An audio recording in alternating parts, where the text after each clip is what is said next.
Welcome to Against All Oddities, the podcast about three brothers coming to terms with the oddly true, the truthfully odd, and whatever Nate dragged home from the astral plane last week.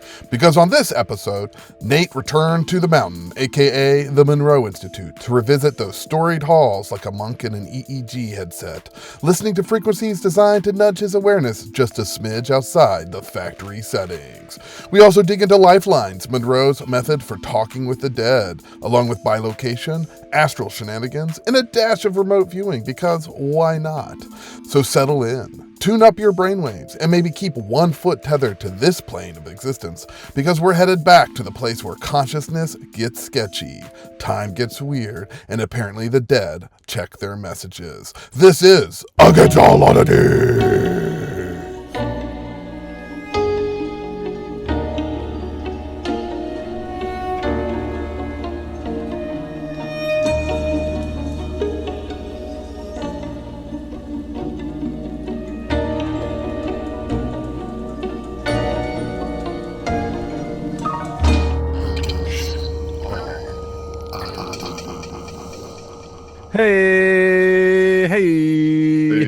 Hey, welcome to Against All Oddities, where we talk about all sorts of crazy fun stuff, and specifically astral projection, like on 18 different episodes out of the 100 that we have.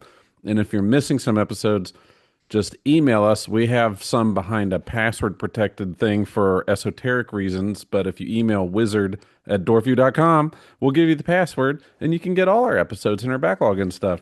Today we're talking about Nate's adventure at the Monroe Institute with a special guest.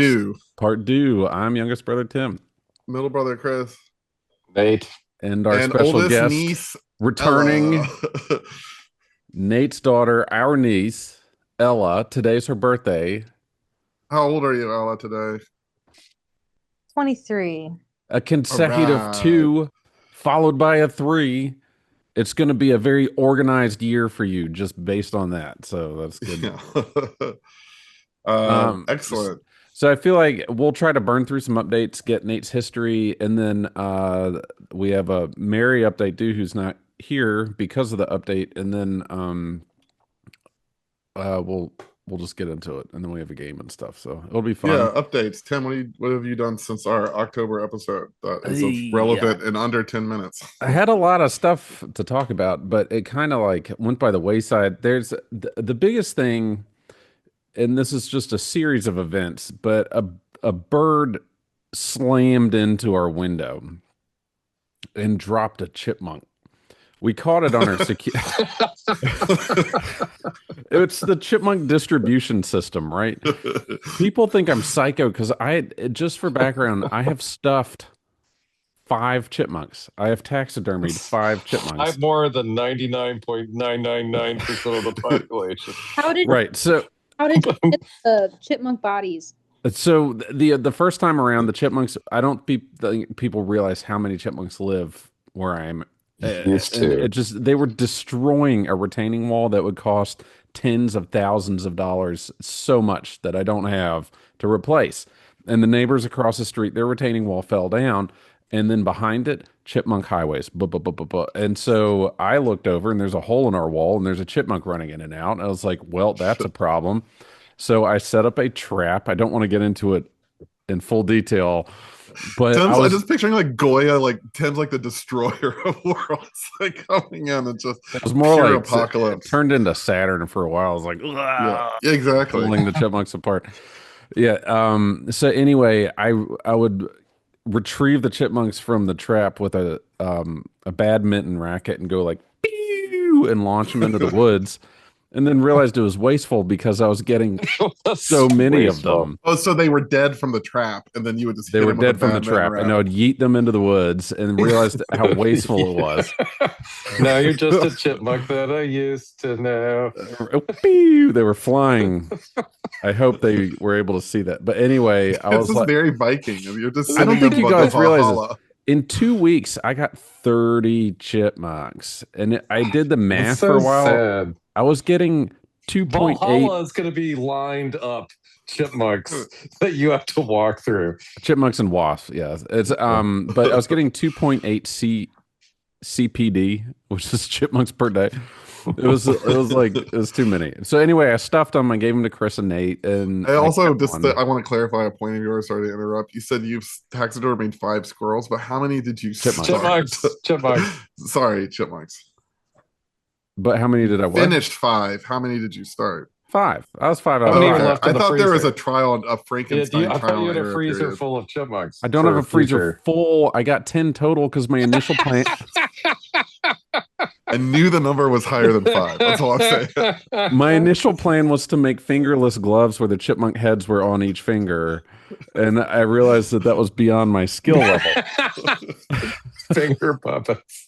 No, not fit, just like Terminator gloves. But anyway, I still have some chipmunks, but they came back. They repopulated. And then we're just sitting there in the living room or in the watching TV or whatever. And I will share the video with y'all. It was loud. Bam. We caught it on camera, but we couldn't see the bird. It dropped the chipmunk. So I got the chipmunk and I buried it in a shallow grave because I had plans for it. Wait, so was the bird trying to eat the chipmunk? Was the bird just giving it? It was going to be the chipmunk's breakfast, but it got. What kind of bird was it? I think it was a hawk, sparrow. But it didn't get caught on a sparrow. Oh my! A big meal. So he just anyway, wants to eat the pineal gland out of it. Oh my god! Anyway, so I got the chipmunk, and everything got I had that Requiem for a Dream moment where I was like, like chipmunk got remotivated.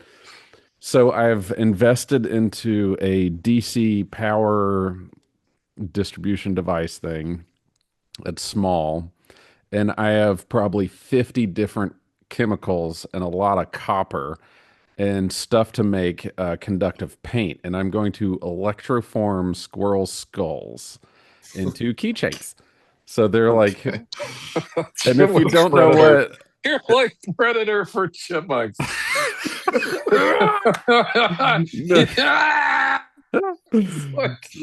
tell you what electroforming just is. in time for the Christmas season. You are Godzilla. You are the demonic terror monster for the city of chipmunks that arises from the backyard and destroys if they don't sacrifice for you. Just so you guys know, Call of the Tim. This is absolutely a spoiler alert for your Christmas if it works out. Dude, you didn't have to say any more than I started killing chipmunks again. I knew what that's what everyone's getting for Christmas. So let me a new hood ornament. Explain electroforming for anybody that doesn't know. Is you cover whatever you need to turn into art with this conductive paint, and then you coil copper wire into this special solution, and you dip the thing in there and run electricity. Excuse me, I'm drinking a raspberry porter. But you run electricity through it at a very low level, and it covers your thing in copper. It plates it.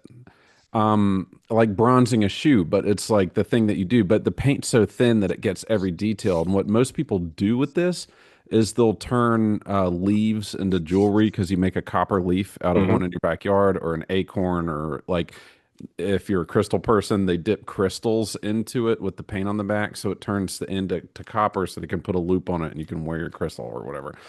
But I think a chipmunk skull that has been coppered and then has a loop on it so it can hang. You have a copper chipmunk skull. So you're like a lesser Midas at this point.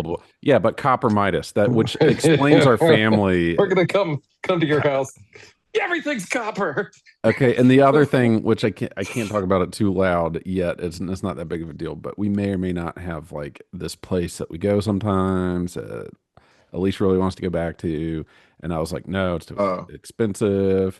And then, but I don't think y'all realize the amount that I do not control our finances. I have surrendered. It's probably a good thing. It is, and I found out Alicia's so good at it, and it stresses me out. And we'd be living in a cardboard box.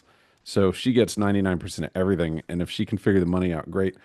But still, I was like, we have some property, we got to pay that off first. And she was like, you go get a Godzilla tattoo and let me figure out this travel stuff. And I was like, I'm in. That's how she bribes you. So currently, I am in need of ideas for Godzilla tattoos. Okay. Let's get those submitted on our Discord, please. Yeah, which is easy to find. You could also email us, wizard@dwarfu.com, and we'll send you a link to our Discord. All of our links are also on our website, aaopodcast.com. aaopodcast.com. But the like Godzilla, it can't just be Godzilla. Like Godzilla dressed as Indiana Jones, or like wearing a RoboCop thing, or destroying Roanoke, or Godzilla as a ghost. Whatever. Yeah, let's get some Godzilla ideas. All right. What about next person with updates? I'll go quick. Let's see, since last we talked. Well, I guess like last week I picked up Rowan, who wasn't feeling so good, and he threw up in my face. And I said in, not on my face, because it went in all of the different parts. And he had a stomach virus that I got immediately, like within 24 hours. So I was it's like a zombie movie. Yeah, it was. I picked him up out of the crib. I was like, "What's wrong?" It's just like direct contact. And so is that one of those things where you don't have time to get out of the way or flinch? You're just holding it like. Yeah, that's what I mean. And then he's upset, so you just like have to deal with him. So it's just like. Did you throw up on Rowan? No. Did you immediately? No, I immediately took him to the kitchen. I was cleaning him up, and Meredith looked at me. He's like, "It's in your beard." I said, "It's in everything." So I immediately got sick. So I've been like, I lost like 8 pounds just from like pure stomach stuff. And then I guess that's my biggest update. I had to go to New York. I was getting thrown up on. Yeah, the biggest update. I have a 2-year-old. Well, we went trick-or-treating. I guess that was cool. And then he fell off a swing and landed on a concrete pad face first. So we were at ER all day on Sunday. His face is all banged up. He's fine. But there's a lot of blood, so we ran him in case he needed stitches or he had a fracture. But he's fine. He just, when everyone sees him, on concrete. I mean, it was my swing set, and it was fun. It's not a swing set. It's a porch set. It's a gantry crane I put some chains on for. It's a porch swing. It's like a porch swing. Okay. And then he like went over the back side of it. He was pretending to be a witch and was flying on a broom, and I like let him. He like hopped up there, but then he like went too hard. And, anyway, so was Meredith at home when that happened? Yes, thank God. Okay, because that would be a bad phone call to make. No, it was fine. It worked out. And then I had to go to New York for our event that we do every year, and I was supposed to hang out with Madonna, but she canceled. Oh, you know how like I got to hang out with REM last year, and by hang out I mean sit kind of next to without talking to. Did you see Michael Stipe again? No, he didn't come this year. Did any celebrities come? Madonna also didn't come? Madonna was supposed to come, but we kind of knew she was going to bail, so all of our like wording said special guest because we kind of knew she was playing. What was your backup special guest? Oh, it's some really boring guy I didn't know. Oh, it wasn't the New York art world. No, it was fun. It was actually a lot of fun. It was at MoMA. We had a lot of fun. It was a very MoMA's cool event. That you hosted. It was cool. At MoMA. Yeah, it was cool, and I hung out in their loading dock all day wearing a suit. It made me feel weird, but anyway, it had a lot of fun. It was actually a lot of fun. And anyway, that's all I got, Nate. Monroe thing, slept all week, which was great. Yeah, well, don't get into Monroe yet. What updates do you have leading up to that? I got to hang out with Ella. She is swinging by on her way to her next employment thing next week, so. Very exciting. Congratulations on that, Ella. Thanks. Well, that's her update. I was gonna say, what's your update, Ella? I got nothing. I'm 23 as of today, and I am employed / soon to be trying to figure it out, a certification right now as we speak. Cool. Where are you going to be employed? I'm going Forever 21, because that'd be a joke because you're not 21 anymore. It's too late. No, I'm gonna be. It's for one of my mom's clients. They needed a bartender for their local market, and so I will be bartending there. And in the meantime, and any of the free time I have, I'll be helping them out on their ranch. Hopefully, nice. It'll be a nice step. It's a ranch bar. Now, officially, as an adult, I went to the Museum of Natural History and see my favorite dinosaur, a Stegosaurus, which has been my favorite dinosaur since I could remember. We just started watching Land Before Time. So did you ever watch that one? Did. I watched Spike was a Stegosaurus, wasn't he? No, he was a... He had a spike tail, and then he kind of had nubs because he was a baby. Yeah, he's like that nubby one. It wasn't a Stegosaurus. Anyway, it was like sorry to interrupt. Keep going. Dinosaur. Excited. I touched it. There's like a little bone section that you could touch, and I tried it on the outside where people don't touch as much because germs are gross. But dinosaurs, cool. I touched one. That's awesome. We did that at Not Dinosaur National Park 2 years ago. Sure. Oh yeah. That was 2 years ago. That was like. You were in college. 10 years ago. We were.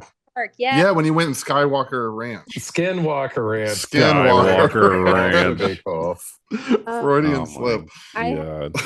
So many. Yeah, when we went, I forgot about that. When Dad and I forgot about such a quintessential moment. I forgot about a solo cross-country trip to Skinwalker. Time slip. You're one of the few people that has stood on Skinwalker Ranch. I hate that. But anyway, I have about 50 pictures of Dad absolutely having the time of his life touching a dinosaur. I like how Nate was like, we had the best time ever. It was great. And every picture, Ella's like, Just kidding. We're just kidding. We're going across the country. Are we going to see all these great events and go to the Grand Canyon to do this? And Nate's like, no, we're going to Skinwalker Ranch. Although Skinwalker Ranch, it is interesting. It's next to there, right? Yeah. And it's all those plates or whatever are lifted up in the air. And you have all the millions of years of different levels. It's really, really cool. And there's a highway as you leave it going north. And along the mile, as you get back down through the grades, it shows you all the time markings and the places. But fun, crazy idea. Maybe Skinwalker Ranch is just the astral projections of dinosaurs. Or dinosaur ghosts, or slips in time. Or it's like Land of the Lost. So no, but get back to your national. I jacked your story. No, it's fine. There's nothing else. I just got way too excited. Hey, touch the dinosaurs. I got way too excited to be there, and you can't. I've learned the hard way. You can't go there unless you spend 2 days to really soak it all in. Mm-hmm. Okay, so for our first segment, while we're fresh, I have a quick bit for Ella, and is to celebrate her birthday about her relationship with her dad, who is a member of this podcast, and it's a Jeff Foxworthy style quiz. So I'm going to ask you a bunch of Jeff Foxworthy questions, and you'll confirm whether or not your dad has ever done that. But instead of Jeff Foxworthy, which is like you might be a redneck, it's more if you might have a weird dad with a podcast. And so I'll say the statement and you can say whether or not it's true. It's actually pretty funny. Like some of these are pretty good. So you might have a weird dad with a podcast and I'll say the thing and then you can say whether or not it's happened. And are you going to do the Jeff Foxworthy Southern accent? I don't think so. Do you want to? No, I don't know if I can. But yes, I will try. I have like 30 of these, so don't spend a lot of time to be like, yes, before you get into it, do you remember when everybody was quoting Jeff Foxworthy, including some of our family members, like our dad? Yes, he would go through the whole routine. You could cut this out, or it's pretty funny though. Who is this guy? Jeff Foxworthy. He was a comedian that'd be like for a clip for Chris to play a Jeff Foxworthy If every day clip. Somebody comes to your door mistakenly thinking you're having a yard sale, you might be a redneck. If you've ever financed a tattoo, 3 more payments and this some gun is mine, you might be a redneck. If you've ever made change in the offering plate, guilty. We got him. If you go to the family reunion to meet women, you might be a redneck. So anyway, you might have a weird dad with a podcast if you can't sleep because your dad accidentally left the EVP recorder running in the hallway again. Yes, no? No. I'd say no. Okay, so that's how it's gonna go pretty quick. Yeah. You might have a weird dad with a podcast if he told you bedtime stories that began with, "So there I was in the abandoned asylum." No. Okay, keep going. So it's good. You might have a weird dad. Rowan will have that one though. I know. Rowan, he definitely will. And you came up with these ChatGPT or hold on. There's some of these are good. I'm just warming up. If he ever paused a family vacation to explain why the tree line feels haunted.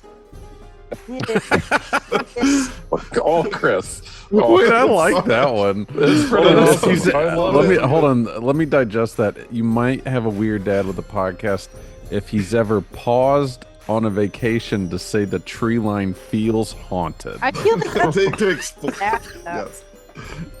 You might have a weird dad with a podcast about that. If your neighbor stopped inviting you to cookouts after he asked if their basement had any prior manifestations. No, I'm invited back. Okay. You might have a weird dad with a podcast if all of your science fair projects as a kid always mysteriously involved cryptids. No. Oh, so your dad's pretty normal. I'm knocking this out of the park. I think I'm guilty of a lot of this. Currently, Jack is listening to the Godzilla soundtrack on repeat. Yeah.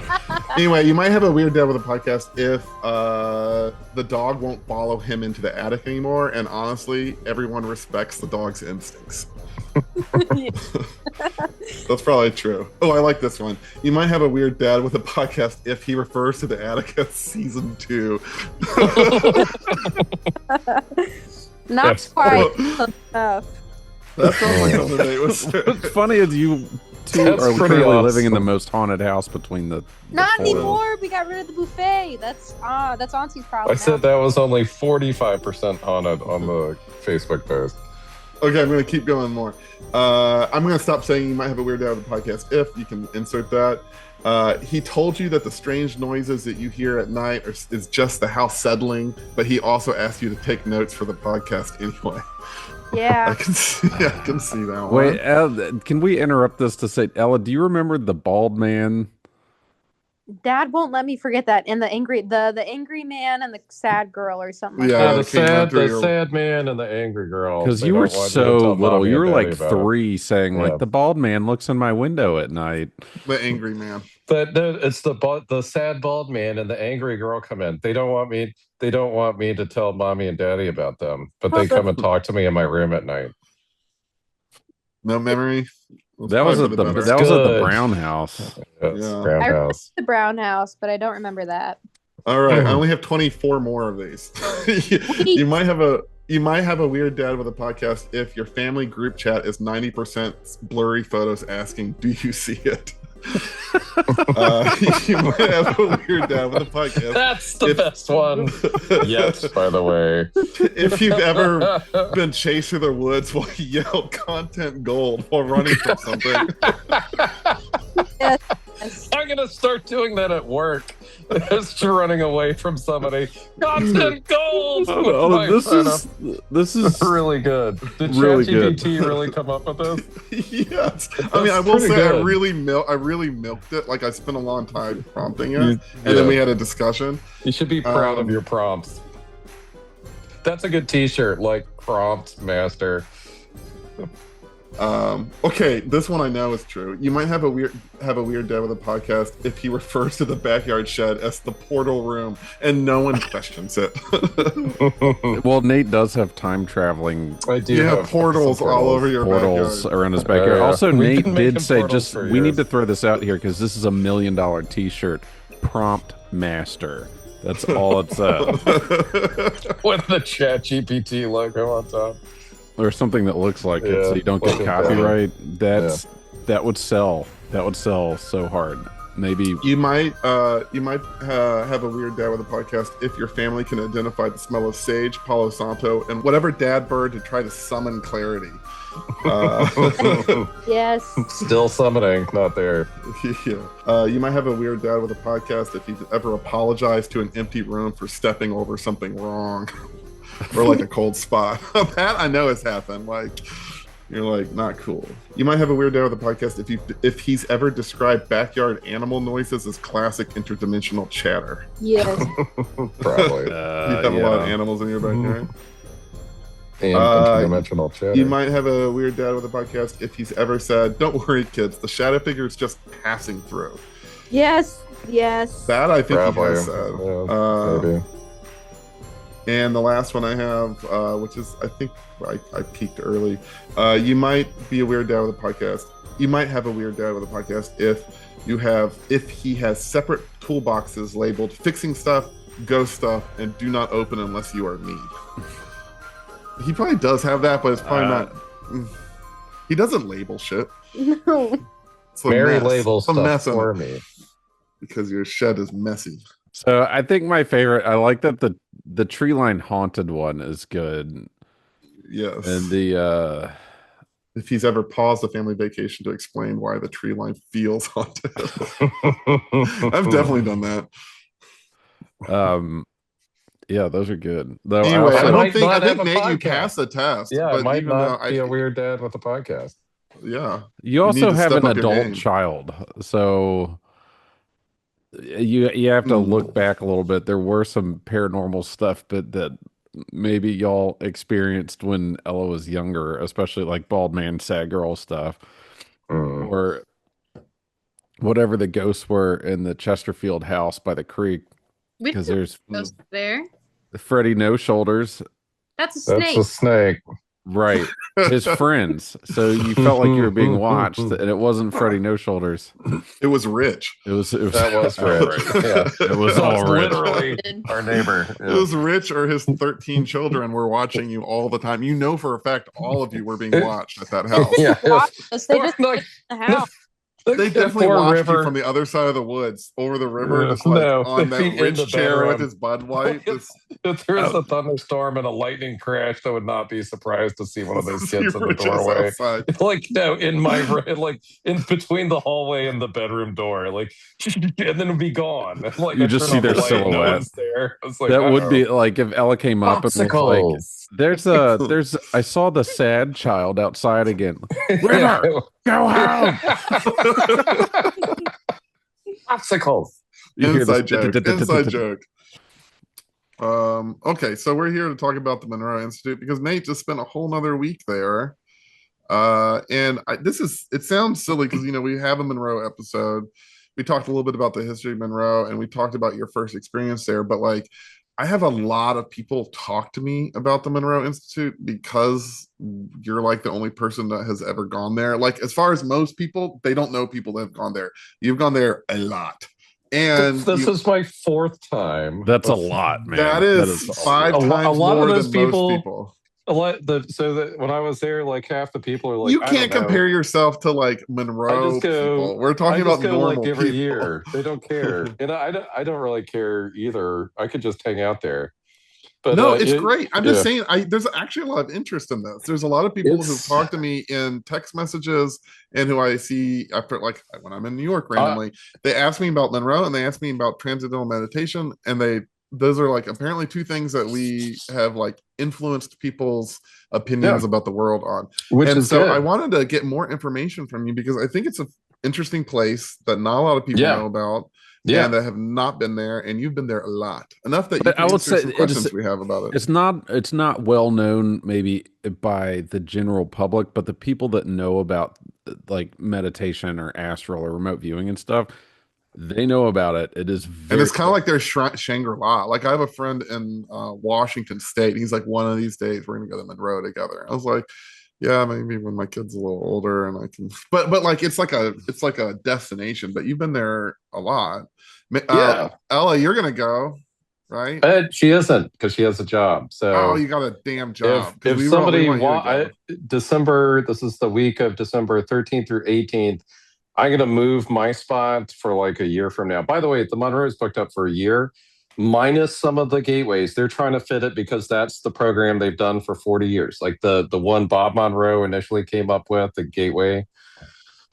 Voyage or whatever it is. It's kind of the intro one. By far the best, times 20, the best program that you could go for a meditation retreat. And the energy is amazing. And like, I was this way too. A lot of people are like, I know so much. I don't want to take the beginner class because I'm an advanced person because I'm no, fuck it. It's so amazing.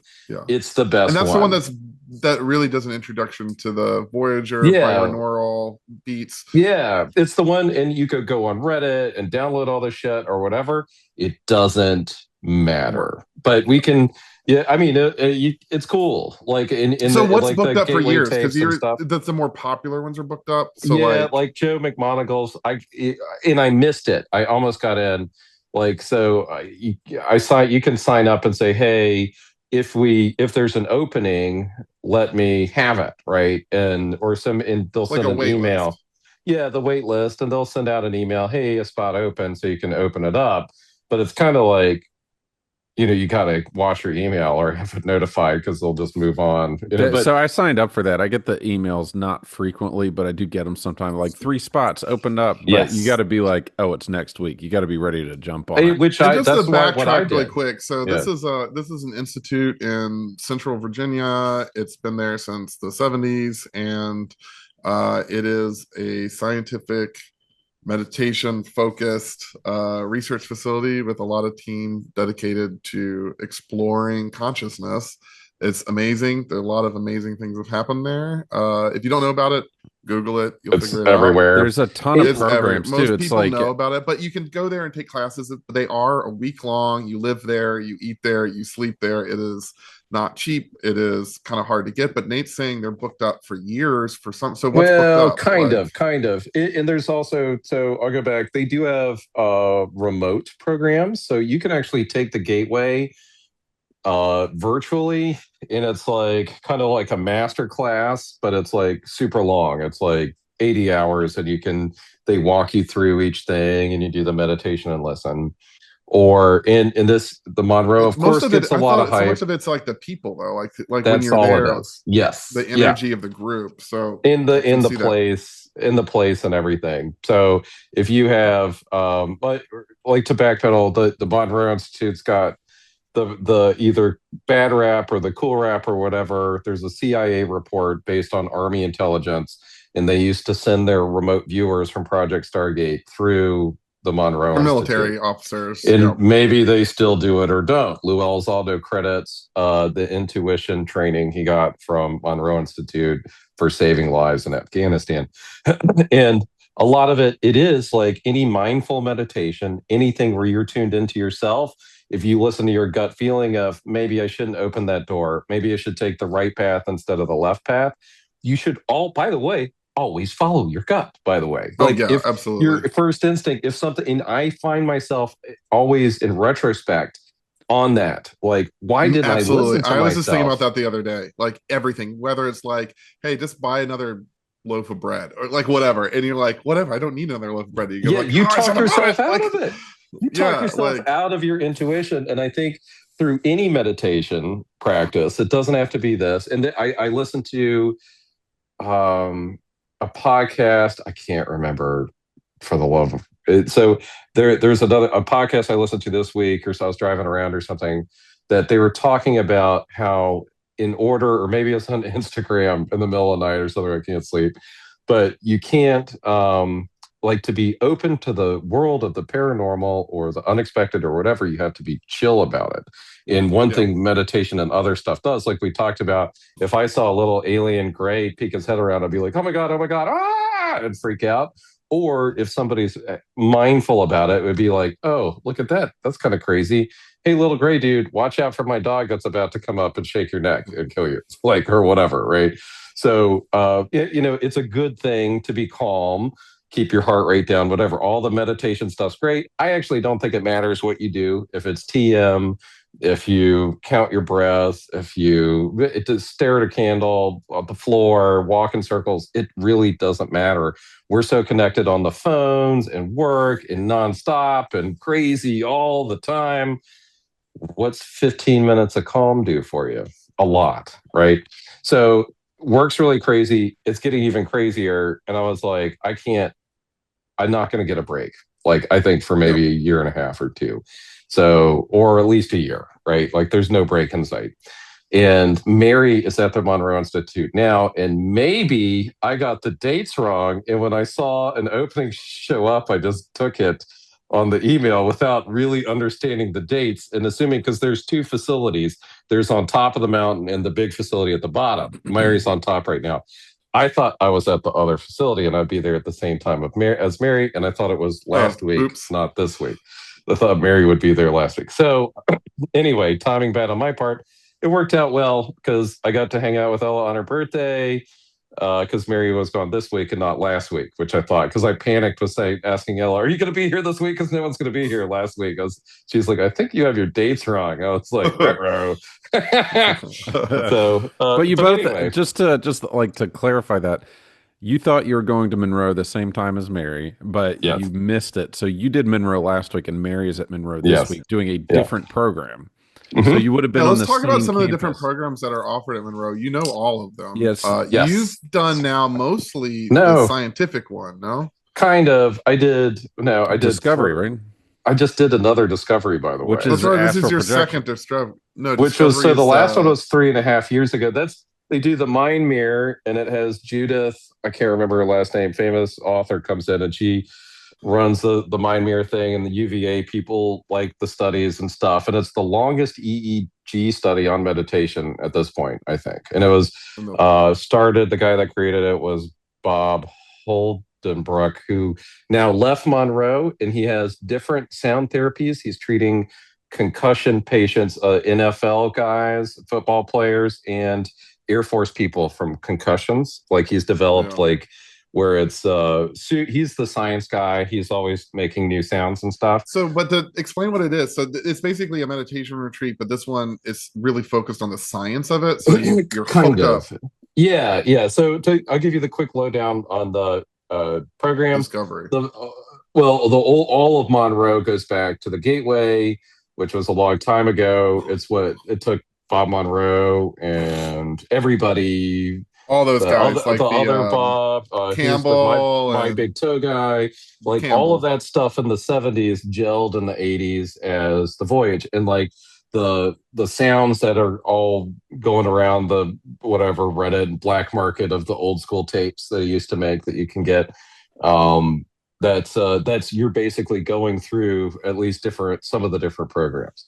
And it started with, you have all the different people involved kind of made their own program. So the idea behind it is do different tones in your ears, or the new Monroe sounds, swish, swish. And Bob was really into different states, and he uses the sounds, binaural beats or whatever, to kind of get you to different levels. And then his idea of it, and by the way, I don't really think it matters, a lot of it, but he was like, well, we're going to go to this focus level where you listen to these tones or hemisync or whatever, and you go up a little bit, and then you go to higher states of consciousness. And then eventually, over the years, he developed, tuned into different frequencies. He was trying to tune in and focus on this thing.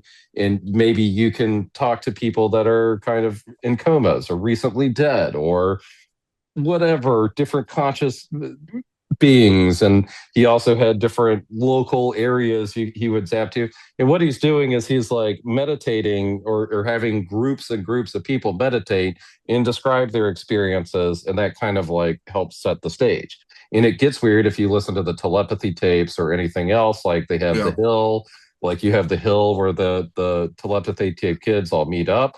A lot of this is sounding a lot like different Monroe areas, right? Or levels that come up, or group consciousness, which is a big part of this, right? And so, and then they're really into like how if you take a flexible, like you put on like a board or something like 80 metronomes ticking at different rates, within like 30 seconds, they're all ticking together. And that's kind of an analogy of part of what the experience is there. Everybody is groupthink. You start, I saw a paper on New Science something where Scientific American or whatever, but they talk about that, people syncing up their brainwaves in one area naturally start syncing up together. And Monroe, if you go to a residential retreat, you really get to experience that because if you have everybody with the same intention, you're all listening to the same exercises, and you're listening to them all night, all day. Oh yeah, they have those sounds wishing around the whole time, kind of jacking you up, and then near the end of it, they cut it off. Hope sometimes they forget, but you turn it off so you can drive home. Like I've heard stories of like one lady there was like she just got 5 consecutive programs, and I think I told this on the other story that they were talking about her. He's like, yeah, we'd be like, oh yeah, I have a cat. And then 20 minutes later, she'd turn around and be like, I also have a cat. Like she's off in outer space, you know. But for me, what I wanted, so you could take a vacation to a beach, you know, go to the beach, play golf, and drink for a week, and forget about work, but you show up more tired. The first night I was there, I slept 7 hours. Amazing. And just to clarify, 7 hours is a lot. A lot for all 3 of us. Yeah, we aren't the sleepiest people. I'm constantly sleepy. We're sleepy. We're just not very good at sleep. But it was really good to sleep. And then by Thursday, you know, you go in Saturday afternoon, and then you're done by Friday morning and go back to wherever. But by Thursday morning, and you have a little cubby hole, they call it a check unit. I can't remember what the acronym is. It's just like a nice soft bed and a blackout curtain and like a bunk bed type of thing underneath. And you usually have a roommate. You can't see them. They're in another little cubby hole. And they have speakers in there and headsets you can wear to listen to the sounds or not, you know, and just have like a soft, dark place to meditate if you want. You also have beautiful outside. Like I remember it's a beautiful area. It's beautiful. And it was pretty warm this week for November. And like I was taking work calls, like you have breaks for a couple hours. And I'm just hearing all this work stuff, blah, blah, blah, I need to do this. And the phone's literally next to my head while I'm laying, staring at the clouds in the field and being like, oh yeah, well, we'll have to get on that or whatever. So I'm just like staring at the clouds. There's a lake, Mirnan, which is fun. You can listen to see what that's about, or if you look it up. But I just canoed out. It's pretty windy to be relaxing, but it's fun to canoe or hike around. And they have giant crystal that somebody dropped off somewhere long after Monroe died, but just biggest quartz crystal at the time. But it's a fun place. It doesn't matter. And honestly, I didn't care what it was. I just needed to go for a refreshing break, which it was. And this was the one I went to was Discovery Program, where they have Mind Mirror, where they put EEGs. In the morning, you have the afternoons, like the normal Monroe stuff. But in the morning, you connect to EEGs. You listen to some new meditations where they're experimenting with the sounds just to see what it does with your brain waves. And you fill out some forms, you know, like surveys to see whether or not it works or not. I'm a terrible meditator. I know this. As someone who meditates more than most people. Thousands of hours. In the ADHD brain, in this case, you had like 4 people to a table and a monitor that has you all connected to the EEG, and she's taking screenshots, and it's also recording at all times. And at this point, AI is trending and tracking and doing all this stuff. And you can actually, so as they advance the different binaural beats and stuff, you can actually see it happen, or they see it happen in real time. How your brainwaves change. Yeah, Mind Mirror is a really cool program because, like, to work on ADHD or anything else, you actually can visually, similar to like the Muse thing you tried out, Tim, but you can stare at it. And when you have triggers or whatever, and same thing for PTSD or whatever, you can watch your brain activity happening to try to tamp down on that, right? Like if there's unwanted behavior or you're working on something, why not? If you record it and measure it, then you can fix it, right? Or change it. In this case, they mostly want to see if their sound technology or whatever is helping you get into the zone or whatever. And the zone being gamma. But they're objectively measuring gamma's a good one. Can do. Yeah. And so it used to be the alpha state, like Silva and everything, the tick, tick, tick, tick, tick, tick, tick. Everyone's trying to get you to alpha. And Judith has a very complex thing where she's like, actually, you decrease your beta, which is your thinking all the time, math, like, oh my God, what do I have to do? That blah, blah, blah, blah, work. That's a long beta part. Mine's probably like touching the wall over here. It's just a lot of thinking, right? And then you have alpha, and then that's bridging to theta brain waves. So if you're dreaming and you're getting visions and stuff, it's actually all different kinds of brain frequencies. And then a lot of the spiritual things or flow state and any of that is actually gamma, which is 44 or 30, 33,000 to 100,000 hertz or something. It's upper, and the older EEGs wouldn't measure that. That's kind of newer. So interesting. Long story short, I'm there. There are actually a lot of psychologists this time and nurses, a lot of medical people. Usually it's either military, scientists, new age people, a couple of hippies. Podcasters. That was actually, they had the influencer week where Mitch Horowitz came on. Yeah. That was influencer week a couple of years ago. I was listening to Chris Bledsoe's son's podcast. And he was there. He's training to be an instructor at Monroe. Anyway. Yeah, no, I mean, love it. I mean, who wouldn't want to be? And part of it is when you go there, you kind of get a buzz. You love it. And it's not, there's no drinking, no alcohol, or there's no alcohol, no drugs, anything. They want it to be a pure experience. There is a lot of snacks. I probably gained 3 pounds, but I mean, that's a drug in itself. That's what I was saying. Like maybe the sugar needs to go away. But anyway, you feel good. Everyone's happy leaving there, and everyone always comes back. And it's getting more and more popular. If anything, social media or whatever is kind of spreading it around, which is good.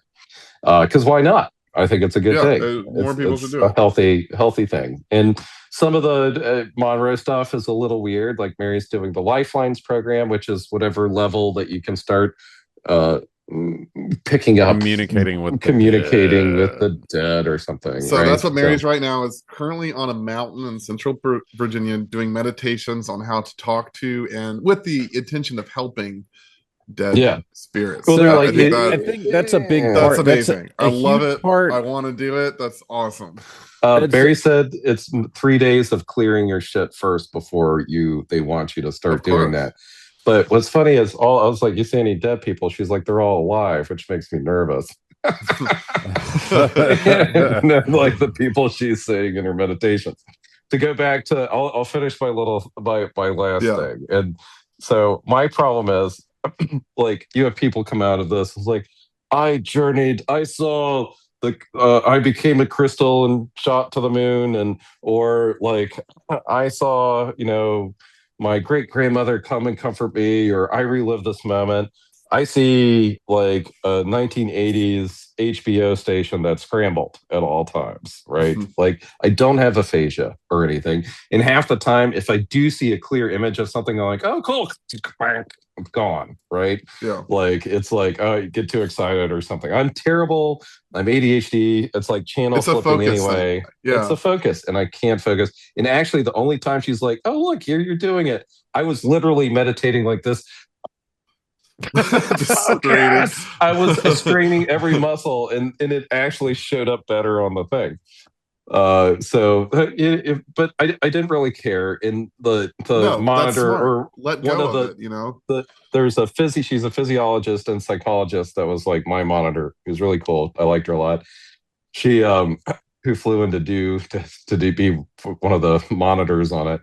And she was like, don't change anything. Are you kidding? Like, all the stuff you're doing is golden. You're actually making all the meditation shapes in your brain, but you're not perceiving that, because that beta part is just taking over. But the rest is there. And she was like, tell me everything you remember. I was like, I don't remember shit. And she's like, so I ended up writing down, like, okay, whatever thoughts came out. And what was interesting is I was like, well, I didn't say anything. Maybe I saw an impression of like all these hands. She's like, what the fuck are you talking about? I was like, 5 or 6 hands. Like, he was like, yeah, because we all raised our hands, like the monitors, to check in halfway through. I was like, oh, weird.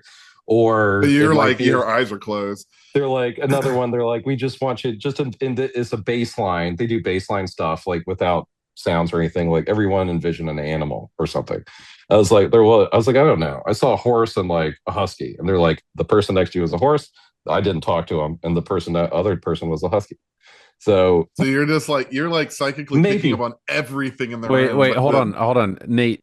To clarify, when you randomly were like, I'm going to send some little presents to my nieces and nephews to be fun, was that from Monroe? Yeah. So I need to interrupt just to say something. While we're talking about how Nate had his eyes closed and felt hands raised and huskies and all this stuff, and he's like, it was cool. All I did was sleep. But even though it was an astral projection meditation thing, so Nate ordered a present for like randomly ordered presents just to be the fun uncle because of course he is. And the what he sent Rowan was actually a little musical instrument thing. Has Rowan played with it? Oh, he likes it. Yeah, it's that thing that Jack Platt played where he's like, 1, 2, 3, motherfuckers. And I don't know like, what that is. It went viral, a video of him doing that and whatever. And Nate sent my daughter an inflatable turkey costume that makes it look like she's riding a giant turkey. It was actually her exact Halloween costume, except Halloween was a unicorn. This was a turkey. It was the same company. It was the same everything. It was all of it except it swapped unicorn for turkey. And he bought Jack something off of his fucking Christmas list. The exact gun, Nerf gun. It wasn't even Nerf. It was an X-Force thing. That's a mini gun that Jack said he went through all this stuff. He didn't go through a catalog. He went through the internet and said, I want that thing. It wasn't that expensive or anything, but he said, I want that specific one. And then suddenly it showed up and I hid it. I hid it because we had already bought it for Christmas. And then I was like, oops, Alicia accidentally ordered it twice. And Nate was like, yeah, I got presents for everybody. And I was like, yeah, Nate, you were like a radio receiver. You're just like too busy flipping channels to like write anything down or something. So is it or is it everything I picked up on? Because I got Jack that thing because he liked the shotgun that you talked about the last podcast. And it's the minigun from Terminator 2. I know that Evelyn likes inflatables, and I know Rowan's a little kid, so I got him some music stuff to annoy Chris with. And then at the Monroe, lady was probably talking about horses. I didn't pick it up, but some part of my head could have been like, I'm giving you. Well, that's what I mean. It's like omniscient.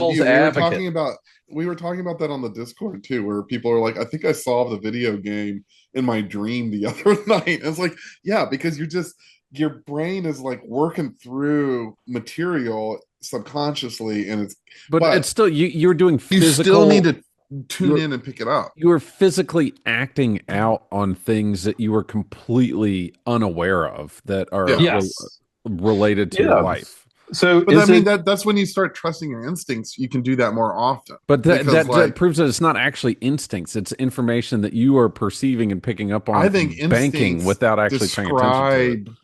The psychic phenomena, right? So like, I think it could be both, right? It's either we're all both. Part of a universal conscious and we're just bits of that breaking off experience of human life coming back to it, but it's always there. And maybe Monroe thinks it's just a higher vibrational state that you can tune into, right? Or something like that, right? And then is it like you're more sensitive, you're focusing, you're having mindfulness, and you're paying attention to things that you're picking up on that you mostly would gloss over and look at social media or something. Maybe it's a little bit of both. Maybe it's one or the other. I'm not saying it's magic. I'm not saying it's not magic, but that depends on your definition of magic. People think magic is you're going to make something appear out of thin air, but that's not what it is. But if you say, hey, I was just thinking about you and I got you this present, and you hold it up and it's a thing that they've been wanting for a year but didn't want to spend $20 on, and they're like, oh my God, how'd you do that? It'd be like, you picked up on the context clues is what you did. But I feel like that's what the focus and meditation and everything does, is it brings that awareness it brings the subconscious into an awareness. Yeah, you're developing superpowers. I mean, that's what the subconscious wants to do. It wants to bring everything that's not into the light into the light. You want the things that you are processing internally, the stuff. But Nate was unaware of it. That's the thing. No, that's what makes it subconscious information. The goal is to bring subconscious information to consciousness. So I'll say there was a whole night of young stuff too, by the way, on that. Of course, it's. But just real quick, unless Tim and I feel like I always cut you off, and I feel bad about that. You're fine. I stop doing that. But I wanted. Ella hasn't talked in 20 minutes. She's taking it all in. She also just ate dinner with Nate, so this is all like repeated information too, in a way. Yes. This is like the white noise. I need to fall asleep too. We're past our bedtimes right now, so that's. I know we're wrapping up. We consume sushi and subsequently sweet frog, and then which, by the way, dairy on top of the sushi did not sit great. I was about to say, Dad's stomach started talking. I ate a lot of sweet frog on top of a lot of sushi, and I tried their chicken sushi, whatever that was, or the little chicken. Don't eat raw sashimi. Caramelized chicken in a pile next to it. It was caramelized chicken next to normal like sushi raw. That's all right. It doesn't matter. Well, we'll speed it. We're almost done anyway, and we're doing really good on time. Right. But I want to know more about Mary too. I want to know more about lifelines, like whatever information you have. She hasn't been talking, which is usually she calls all the time to check on the dogs. She's really enjoying herself. There are two women there, I think, that she's friends with that she met at Gateway, and that and by the way, you leave best friends with everybody, and because you spend a week with people and it's pretty chill and lovey, and you're gonna like, oh hey, what's up? And some people have like these big emotional experiences, or like Nate, I'm like, that's cool. Sounds gotta go. Chris, I've been doing lifelines. Have you? Oh yeah, remotely, via the app. On the app. Yeah. Tell me about it, Nate, that Wall. So this is. I didn't want to do this on updates because we were talking about Nate's Monroe experience.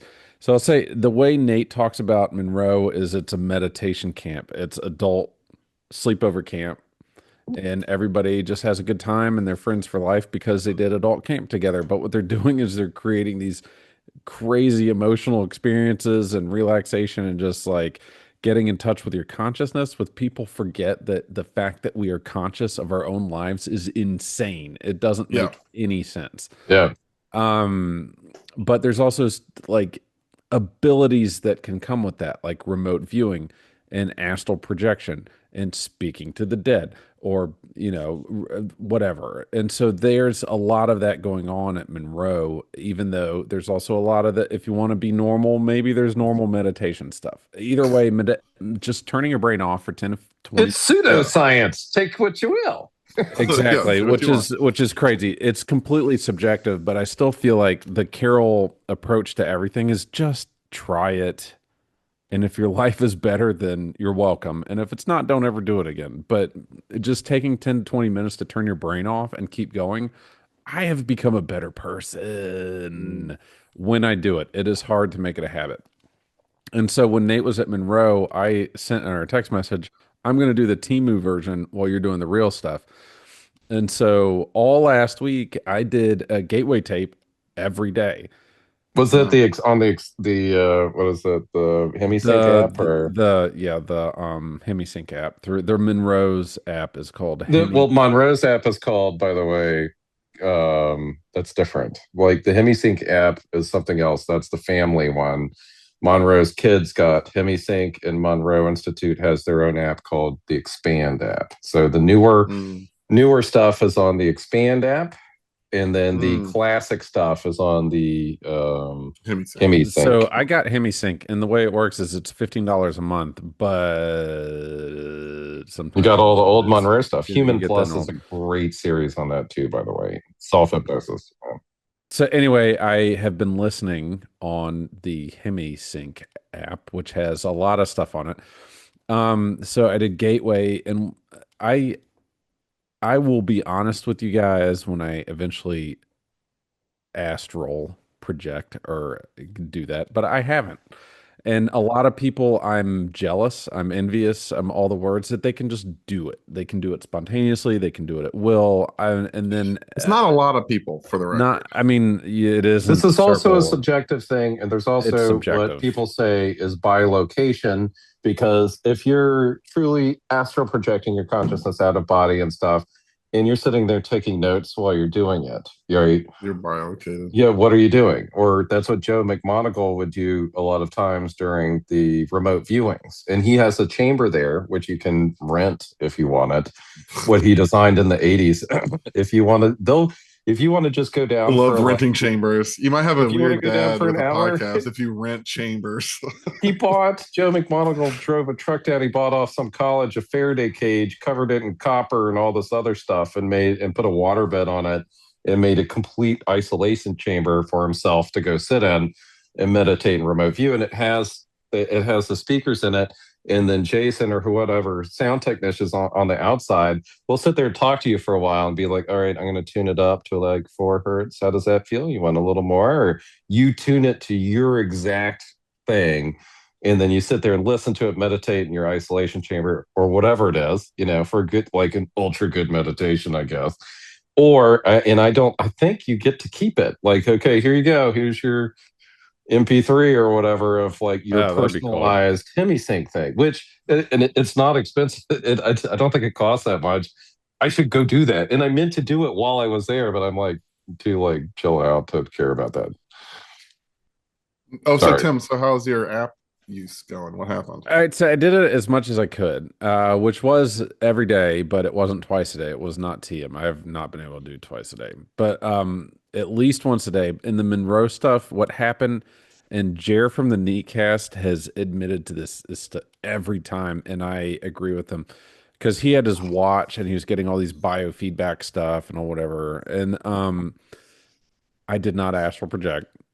I would love to, but it's not there. And but I fell asleep, and then I would wake up, and I've been working a lot of night shift, right? But I got pulled back in a swing shift because of work needs or whatever. So I'm day shift, night shift, day shift, night shift, and sleep's weird, right? And so before night shift, I try to like get a nap or whatever, and I will sleep for the 45 minutes of the Monroe thing that I do. I don't mean to sleep. I'm trying to do body asleep, mind awake. That's the secret to everything. If you can keep your mind awake while your body's asleep, then you can do all these things. But all of a sudden, I'm just body asleep, mind asleep. But when I wake up, it's been 25 minutes, it's been 30 minutes, it's something like that. And I feel like I've slept for 8 hours. And I go to work and I stay up all the way till 7 in the morning. And I'm like, I'm not tired. And I'm like, how is this? And so I did not achieve astral, and I think a lot of it, the reason, and I've been listening to non-Monroe stuff too. I found a couple of guys trying to do instructions, and this is how I did it, and different techniques where you're supposed to live your life every day for a week. You set a week to do it, where you just live your life as if real life is the astral, and then you try to train your brain to be like, oh, I'm here, I'm walking around in the astral, even though you're like doing dishes or whatever, to just sort of get your brain to say, oh, this is a different area, so that like when Nate said there's a gray alien sitting next to you, you don't freak out that there's an alien, so that if you're ever out of body, you're like, oh, this is what I wanted, and you can just do whatever, like walk around or look or like do what you need to do. And so I also did a week of lifelines. That's what I want to know about. I'm interested in lifelines. It's very similar with the meditation, except it does hemisync and binaural beats and stuff. But halfway through, it starts coaching you into like reaching out to people, and not just, and it's, the big thing is they're always there. And it's not like they're watching you. It's not like perverts looking through the window with their goggles, like watching. Different vibration you're trying to tune into. So you're different radio frequency. But it's like you're downstairs hanging out, and they're upstairs waiting for you, and you got to figure out how to get upstairs. That's not what the meditation says, but it's sort of what it alludes to. And a big thing is to calling out to them. And this is, I think there's a couple things why I haven't been able to do this. You got to pick somebody on one of these and you got to say, I am calling out to, think of somebody that you would love to reach out to. And I'm like, I don't know if I don't want to pick. Satchel. Like who's Satchel? You know what? Satchel. I have reached Satchel. I have not. I was trying to think of people like which grandparent are going to pick. You already were in a rowboat with Granddad. You already did that, right? So there you go. So I did. Yeah, Mom's father, who is deceased, I sat in a rowboat with on a meditation. He didn't say anything. I didn't say anything, but it was just like a moment. Awkward. It wasn't awkward. It was really peaceful. But I felt like I was supposed to talk first, and I didn't. You know what I mean? Because I didn't know what to say, and our family doesn't talk, and so it really wasn't. Which is there's their trauma. Maybe it was like there's some psychological blocks there, and it's right? so obvious. But the block I've realized for Astral is I want to share it. I want to happen for my own reasons, but I realize like in the past couple of days, I'm like. I'm waiting for this to happen so I can talk to you guys about it, and and I think that's preventing me from doing it. Start with lucid dreaming. Try lucid dreaming. So first. I've had a lot of crazy dreams. Everything you're doing is lucid dreaming training, like where you're the awareness around you, right? And I lucid dream constantly at the Monroe Institute, by the way, because but why not? You're all jazzed up.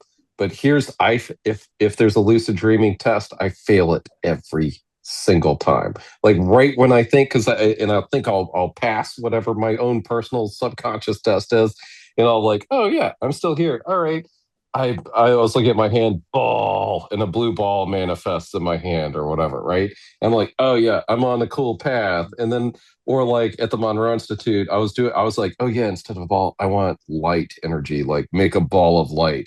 And it did it. I was like, yeah, eat it. I was like, I don't think I was supposed to consume. And then I woke up. I was like, again, if this is a psychological test, I think I was supposed to release the gentle ball of light to the you ate it to gain its power. Power. Oh my god! I mean, not to interrupt. That's the whole thing about lucid dreaming and all this. You do need to have a plan, because it's like you say you want to lucid dream, you're like, oh shit, I don't know what to do, and then you wake up. Yes. So that's also the true with the astral planning. Stuff. That's what I mean. It's all about planning. It's Dream intention. plan. You have to set your intention ahead of time, and I never do, because I'm like, no, I'm going to get in the race car and drive it. But really, you have to. Where are you going? You have to choose where you're going before you get in the race car. That was one of the earlier lucid dreams. I was like, hey, I'm going to leave. I want to exit my body and fly somewhere, because now I know I'm lucid dreaming. And a Monroe technique, because he was the original out-of-body guy, is like you move your consciousness to your chest, imagine a rope coming out, and climb the rope out, or imagine yourself 6 feet above you. And I did that in my dream. I was like, okay, where do I go? I was like, I don't know. And I played that stupid motorcycle game I had, the MotoGP when I was... No, MotoGP, I wish. MotoGP, I was like, I want to go to the Isle of Man. And then poof, I was at the Isle of Man. I was like, well, I guess I'll go to a pub. And then I had like her, like, what do you do after that? Right? Drink. Yeah. I totally did. And I couldn't get up to the bar. And then at the end, there were 2 older women at the end of the bar, and they kind of moved aside, and I could get up to try to get a drink. And one of them grabbed my arm and drew a symbol on it. I was like, hey, I'm not going to remember that. I am I'm dreaming. And they're like, oh, you're going to remember this one. And drew it, and I could feel them writing on my arm. I was like, oh, uh-oh. But you don't remember it. Oh, I remember it. I know what it was. Good. But again, Tim, that's my suggestion, is because I can't meditate. So I meditate in my dreams. And usually my go-to, and here's an easy go-to for anybody. Well, if your TM instructor is listening, you also meditate twice a day for 20 minutes. But I can say a mantra for 15, 20 minutes twice a day. And by the way, Tim, if you don't have time, a lot of times I'll wake up and I'll just be crunched up into a little ball and do it then, right? Like, no, that's what I'm doing. If I wake up and it's not time to get up yet, I just try to knock out meditation. I fall asleep within seconds, but it hey, whatever. Or the car sits up, awesome. but anyway, 2 kind of weird things. Here it is. Wait, here's my lucid dream thing for you, because you don't have a plan yet. and you're having crazy dreams. What's going to happen tonight or tomorrow? You're going to be dreaming and be like, oh, wait, I'm dreaming because it's weird. That's all you have to do is look at your hand if you need, or watch, what was that TV show? I can't remember the lucid dreaming horror show that came on Netflix recently, but through her eyes, through her eyes. Yeah. But if you look at your hand, it's weird, and that's one way to do it. Well, no, you're lucid dreaming. But you should, because you said they're so weird, you're going to recognize, just from me saying that in the next couple of days, your dream's going to be weird. And if you don't have a plan, you're like, oh, what do I do? Here's what I do if I don't have a plan. I start breathing in light. I'm like, I'm going to power which is probably why I ate those light balls, by the way. But you go sit into a lotus position or just stand there and breathe in it's like a breathing exercise, and imagine light coming in and you glowing brighter with each breath, and then you'll wake up with like a lot of energy. Nate's like some guardian. He's like, he fucking ate it. I told you, I failed. You know how hard it was to manifest that for him? We've been working on it for like 2 first lucid dream I had, I started smoking and went to a Cinnabon, and I was like, I'll have a Cinnabon, please, because I was in a mall. By the way, Mall World's a thing. If you look at it, it's a common lucid dreaming place. It's a mall food court. Yeah. So I food court. Yeah, I'm in a food court. Oh, whoa, I'm dreaming. Light a cigarette immediately. Thank God I can smoke again. And then I go over to a Cinnabon. I was like, give me a Cinnabon. It's okay. I'm dreaming. I can eat it. And the guy slides the box and goes, are you sure about that? I'm like, yes. And I grab it, start eating it, wake up. But fail. The light thing is part of pretty much all the Monroe or the hemisync meditations.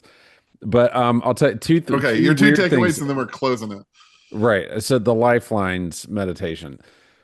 The only weird stuff that happened that I don't think means anything, but it was just kind of odd because it's never happened during meditation before. I was laying down and I was had similar headphones on. I was listening to the lifeline stuff, the Speak to the Dead meditation, and the first time I did it, where I was feeling it and I was into it, I was doing everything 100%. It felt like I stepped on the corner of a block, like a square plastic toy. Like I stepped on it, but I was laying down, so it just pushed into my foot, and I was like, "Oh, weird. That's weird." Stepping on a Lego, but you're lying down. But it was big. It was if I had to imagine it, it was about 3 inches by 3 inches by 3 inches or whatever, square, like a plastic toy. That's kind of interesting. But I was laying flat, and I stepped on it, in my head, I was like, I'm walking through a dirty room. There's toys on the floor, and I stepped on one of the toys. That's what it felt like. And I was like, that's weird, especially for lifelines. That's extra weird because it had a corner and everything. It wasn't a neuropathy. Yeah. My foot didn't hurt. It wasn't an itch. And I did lifelines maybe 4 more times after that. And then on the last time, it happened again. But it wasn't in the same spot on my foot. I stepped on that corner again. Like I was walking through and I stepped on it. I think there's a path there. I don't know. Right, but cool. I'm laying down, and so and it just pushed into my foot, and it had a sharp corner, and it didn't startle me, but while it happened, I was like, what do I make of this? What do I do with it? And I couldn't figure it out, and I went through the rest of it. So that was the only kind of funny part. Mary's texting me right now from Lifelines. You want me to read her 2 texts? Yeah. This is pretty good. It's beyond unbelievable experience about Mary the Ghost tonight. It's true that this world is full of magic. And I said, oh, I love it. And then she said, you're going to poo your pants.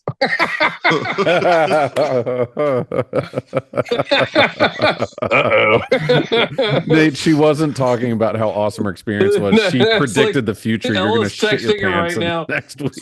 Dad just ate 4 pounds of sweet frog after eating some weird chicken dish at a sushi restaurant. I know what's funny is 2 separate conversations. Mary thinks you're gonna have this awakening experience, but really you're gonna wake up covered in poop. Ella's psychic abilities. Dad is eating terrible things. Dad won't stop farting. He's going to poo his pants. I told her on Monday when she called, I was like, I'm just gonna let you know Dad's kind of gotten out of hand with the snacking. With the Kinder bars and the cake and the ice cream. I didn't eat any Spam though. Usually when Mary's of the almonds.